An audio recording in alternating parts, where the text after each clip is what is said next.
What happens when the Queen of Media makes a quiet but calculated move in front of some of the most powerful people on the planet? Well, if you're Meghan Markle and Prince Harry, you might find yourself sweating under the flash of the cameras, even at a wedding where you weren't the bride and groom. Oprah Winfrey, known for her commanding presence and even more commanding silences, recently attended the ultra-exclusive wedding of Jeff Bezos and Lauren Sanchez. And it wasn't what she said that got people talking. It's what she didn't say, and to whom. Welcome back to the channel that goes beyond the headlines. We break down the truth behind celebrity optics, royal reactions, and the real power players who move in silence. If you haven't already, hit that subscribe button, drop a comment below on what you think Oprah was really signaling, and make sure you stick around, because this isn't just tabloid fluff. What you're about to uncover has layers, tension, and power dynamics that go far deeper than just a wedding guest list. Let's set the scene. Jeff Bezos, founder of Amazon and one of the richest men alive, recently tied the knot with his longtime partner Lauren Sanchez in a ceremony that felt more like an elite summit than a romantic gathering. From Hollywood A-listers to Silicon Valley moguls and yes, even royalty-adjacent figures, everyone who mattered was there. And in the middle of this star-studded mix was none other than Oprah Winfrey, who arrived with her signature poise, dressed immaculately, and offering nods and smiles to fellow guests as the cameras snapped feverishly. But one thing stood out like a sore thumb. Meghan Markle and Prince Harry were noticeably present, but they were being completely and utterly ignored by Oprah. No eye contact, no greetings, not even the subtle acknowledgement one would expect between old friends, especially considering that Oprah practically reintroduced Harry and Meghan to the world with their 2021 tell-all interview. That single televised conversation was a media earthquake. Oprah gave them a global platform to tell their side of the royal family saga, and now, at this wedding, it was as if none of it had happened. The distance wasn't just physical, it was emotional. Strategic, deliberate. Sources close to the event claim that while Meghan tried to approach Oprah during the cocktail hour, she was intercepted by one of Oprah's longtime security aides. Not rudely, but with a rehearsed kind of gentleness that said, "Not now." Meghan, clearly taken aback, returned to her husband's side, visibly unsettled. Prince Harry, usually more detached from these social cues, reportedly whispered something to her before both of them quietly exited the central area of the venue. You don't need to be a body language expert to know what that kind of exchange means. The silence between them and Oprah was deafening. But why would Oprah snub them? Why now? There are rumors swirling that Oprah has grown increasingly frustrated with the way Harry and Meghan have handled their post-royal image. After giving them her stage, she expected a level of discretion and dignity. But what followed were more interviews, more documentaries, a Spotify deal that imploded, and headlines that felt increasingly like a never-ending PR war against the royal family. Insiders close to Oprah say she's quietly distanced herself, not out of malice, but out of brand protection. Oprah doesn't attach herself to messiness. She amplifies voices, yes, but she doesn't participate in ongoing tabloid sagas. The wedding was a statement stage, whether Bezos intended it to be or not. Oprah's decision to remain graciously silent around Harry and Meghan was more than personal. It was public. Every guest in attendance, every VIP in the room, noticed the chill in the air. What had once been a mutually beneficial relationship had now soured under the scrutiny of Hollywood politics and public opinion. Oprah didn't need to say a word. Her lack of acknowledgement was the headline. As Meghan and Harry returned to their seats, it said that Meghan avoided eye contact with several fellow guests. And when the dancing started, they remained mostly seated. A stark contrast to the always networking Meghan, who usually thrives in elite gatherings. One can only imagine what was running through her mind. Was she rethinking her choices? Wondering how she lost the favor of someone like Oprah? Meanwhile, Oprah was all smiles, chatting animatedly with media moguls, producers, and influential figures, laughing and mingling like the powerhouse she's always been. But never once did she glance toward the Sussexes, not even during the group toasts or the celebrity photo ops. And that's where things get even more telling. During the post-ceremony photo line, a moment orchestrated by Bezos's PR team to capture images of key guests together, Meghan and Harry weren't placed near Oprah. They weren't even in the same frame. Some speculate this was on purpose.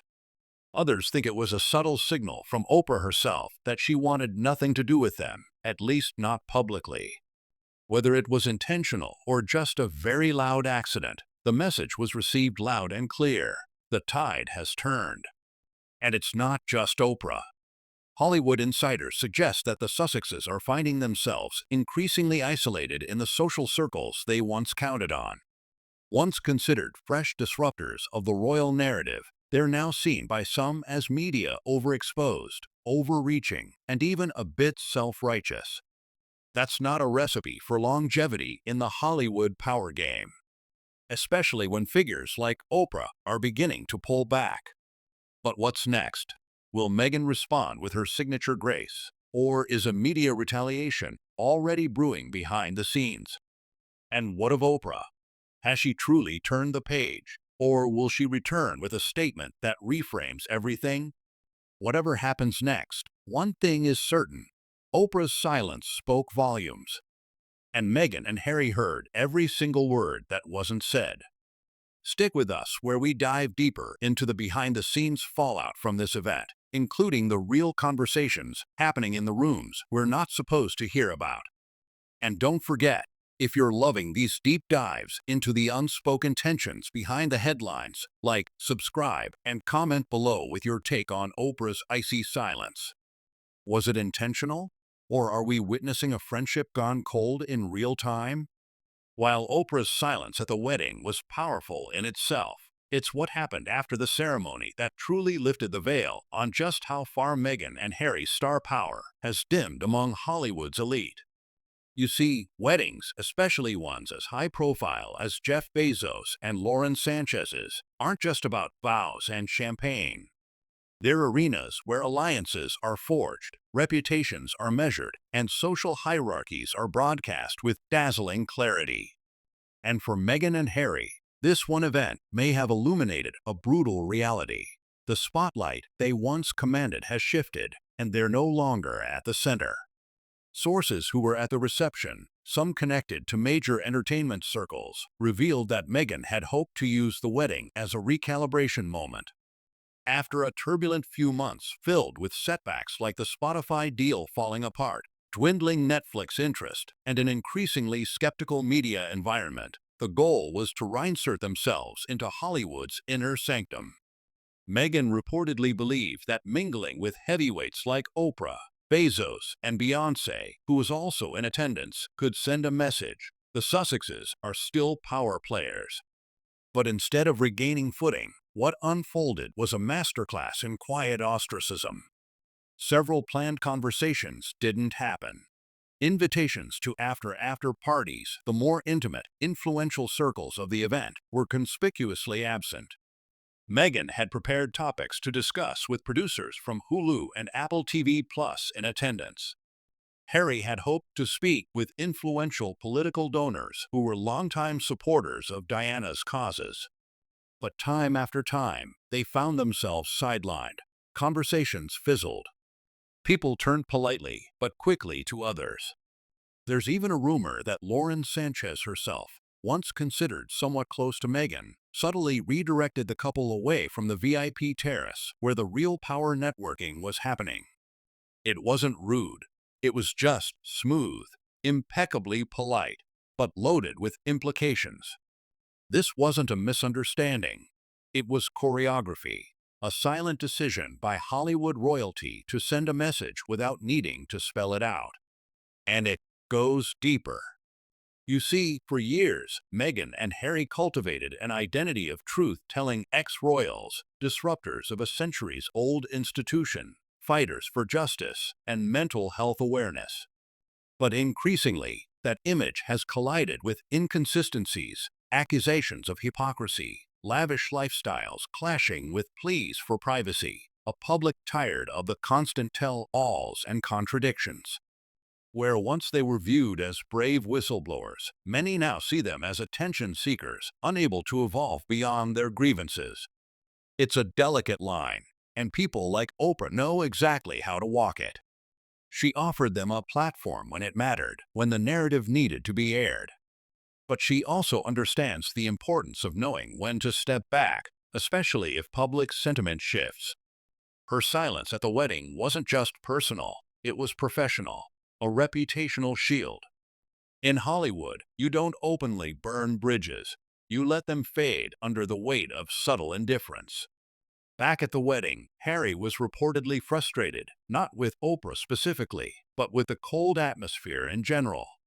Witnesses say he seemed out of place, unsure of how to navigate a crowd that once welcomed him warmly. Meghan, though trained in red carpet diplomacy, couldn't hide the glances toward Oprah's table or the way her smile faltered when guests avoided eye contact. One clip even surfaced online, quickly deleted, but not before it went viral for a moment, that showed Meghan walking away from a conversation with Reese Witherspoon looking visibly rattled.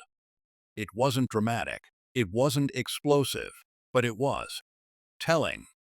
The truth is, Meghan and Harry miscalculated. They thought Oprah's association would provide eternal shelter. They believed that once inside the Hollywood machine, they'd be untouchable. But this world isn't the British royal family.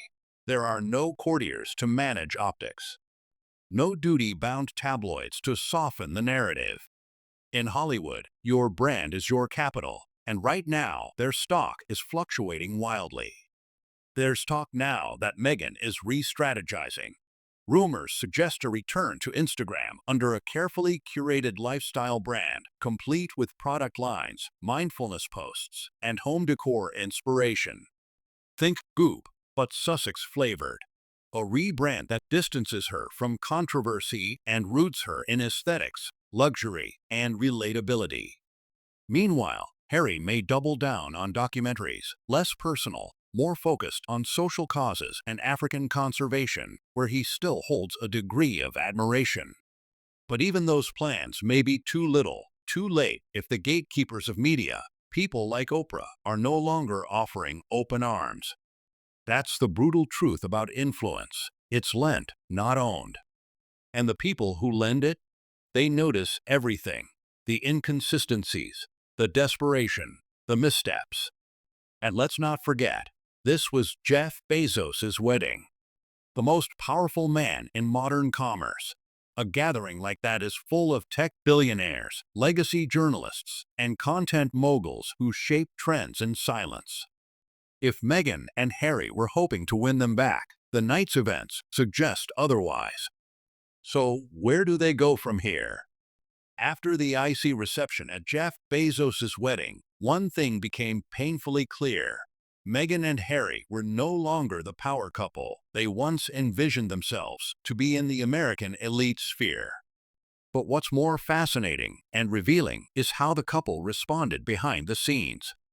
Because when the cameras stopped rolling and the wedding decor came down, the whispers didn't stop. In fact, they grew louder. Hollywood, media insiders, and even British press outlets began dissecting what Oprah's silence really meant, and more importantly, what Meghan and Harry were planning to do next. Privately, sources close to Meghan say she was deeply unsettled by the wedding. Not just because of Oprah's coldness, but because the exclusion wasn't isolated, it was systemic. There was a noticeable lack of meaningful engagement from multiple guests she had once courted for projects, endorsements, or causes. She had counted on a visible show of support. Instead, she got carefully crafted distance. So the Sussexes did what they always do when cornered. They went back to the drawing board. According to insiders, Meghan immediately began holding calls with her small but loyal team, PR strategists, branding consultants, and a few holdouts from her early Hollywood days to figure out how to pivot. Because if there's one thing Meghan has always excelled at, it's the rebrand. But the stakes this time are much higher. She isn't just trying to revive interest, she's trying to survive in a landscape that may be losing patience with her and Harry's narrative. The internal talk right now is all about tone. Meghan wants to distance herself from the complainy vibe, as one source put it. There's a growing understanding that the victim of the royal family storyline has passed its expiration date. So now, the pivot is toward lightness, lifestyle, and empowerment, with fewer heavy interviews and more curated aesthetics. Think sunlit Instagram posts, pastel color schemes, wellness quotes, and maybe even a podcast relaunch, but this time less therapy, more affirmations. There's even word of a possible reconciliation campaign, not with the royal family per se, but with the media. The goal is to subtly soften Meghan's image, not as someone who left royalty in bitterness, but as a misunderstood woman who simply wanted independence. That nuance might seem trivial, but in Hollywood branding, perception is everything.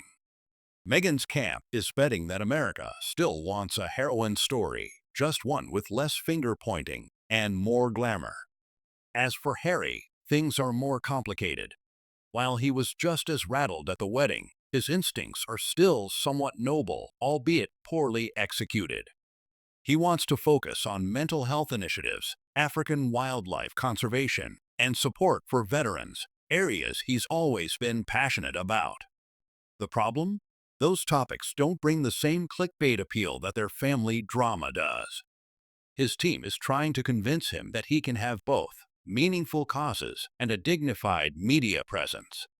But that means fewer tell-all interviews, fewer reactive statements, and a lot more discretion. What's ironic is that Meghan and Harry are learning, perhaps too late, that silence can often say more than speeches. Oprah proved that. And now, Meghan is apparently adopting some of that same strategy. After the wedding debacle, Meghan has reportedly declined 3 major interview opportunities, including a rumored sit-down with a top journalist from a legacy media outlet. Why? Because she's trying to reset. Instead of more talking, she wants to create moments. Controlled, curated, image-focused moments that remind people of her poise, not her past.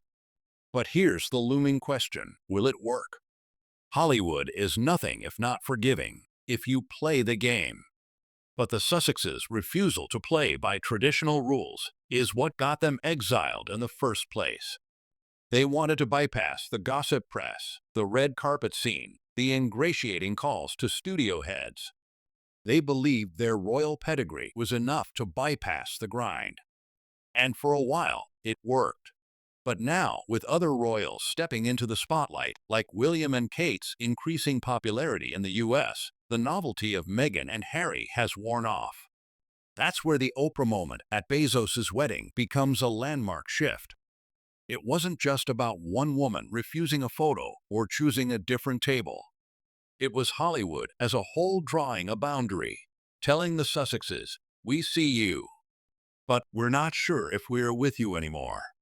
It's also why many are speculating that Meghan's rumored lifestyle brand, tentatively called American Riviera Orchard, will be her last big bet. If it lands, she could regain a polished, non-political identity and slowly re-enter the good graces of both influencers and industry power brokers. But if it flops, it could signal the end of the Sussexes' media relevance for good.